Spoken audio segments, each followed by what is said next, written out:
ಇನ್ನೊಂದು ಕಡೆಯಲ್ಲಿ ಪ್ರಹ್ಲಾದ್ ಜೋಶಿ ಅವರು ಕೂಡ ಮಾತನಾಡಿದ್ದಾರೆ. ಸಾಕಷ್ಟು ವಿಚಾರಗಳನ್ನು ಅವರು ಉಲ್ಲೇಖಿಸಿ ಇಲ್ಲಿ ಮಾತನಾಡಿರುವಂಥದ್ದು. ಒಂದು ಕಡೆಯಲ್ಲಿ ಸರ್ಕಾರದ ವಿರುದ್ಧ ಆಕ್ರೋಶ ವ್ಯಕ್ತಪಡಿಸುವಂಥ ಕೆಲಸವನ್ನು ಕೂಡ ಅವರು ಮಾಡಿದ್ದಾರೆ. ಸಿಎಂ ಸಿದ್ದರಾಮಯ್ಯ ಅವರಿಗೆ ನಾಚಿಕೆ ಆಗಬೇಕು ಅಂತೇಳಿ ಪ್ರಹ್ಲಾದ್ ಜೋಶಿ ಅವರು ಹೇಳಿಕೆಯನ್ನು ಕೊಟ್ಟಿದ್ದಾರೆ. ಸರ್ಕಾರದ ವಿರುದ್ಧ ವಾಗ್ದಾಳಿಯನ್ನು ನಡೆಸಿದರು. ಸಿಎಂ ಸಿದ್ದರಾಮಯ್ಯ ಅವರಿಗೆ ನಾಚಿಕೆ ಆಗಬೇಕು, ಪಾಕಿಸ್ತಾನ ಪರವಾಗಿ ಸಿಎಂ ಮಾತನಾಡ್ತಾ ಇದ್ದಾರೆ. ರಾಜ್ಯದಲ್ಲಿ ಕಾಂಗ್ರೆಸ್ ಏನು ಮಾಡೋಕ್ಕೆ ಹೊರಟಿದೆ, ತುಷ್ಟೀಕರಣದಿಂದ ಮುಸ್ಲಿಮರಿಗೆ ಕುಮ್ಮಕ್ಕನ್ನು ನೀಡ್ತಾ ಇದೆ ಅಂತೇಳಿ ಹುಬ್ಬಳ್ಳಿಯಲ್ಲಿ ಕೇಂದ್ರ ಸಚಿವರಾಗಿರುವಂಥ ಪ್ರಹ್ಲಾದ್ ಜೋಶಿ ಅವರು ಹೇಳಿಕೆಯನ್ನು ಕೊಟ್ಟಿದ್ದಾರೆ. ಅಧಿವೇಶನ ಯಾವಾಗ ಕರಿಬೇಕು? ಅಧಿವೇಶನ ಸಿಸ್ಟಮ್ ಇದ್ದೇ ಇದೆ ಭಾರತ ಕರ್ನಾಟಕ ಸರ್ಕಾರದಲ್ಲಿರಬಹುದು ಅಥವಾ ಬೇರೆ ಅನೇಕ ರಾಜ್ಯಗಳಲ್ಲಿರ್ಬೋದು.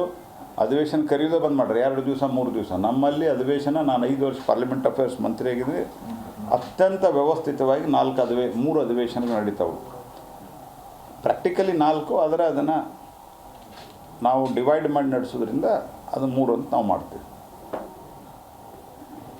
ಹಾಗಾಗಿ ಕಾಂಗ್ರೆಸ್ ಸರ್ಕಾರ ತುಷ್ಟೀಕರಣದ ಮಾಡುವ ಸಂಬಂಧವಾಗಿ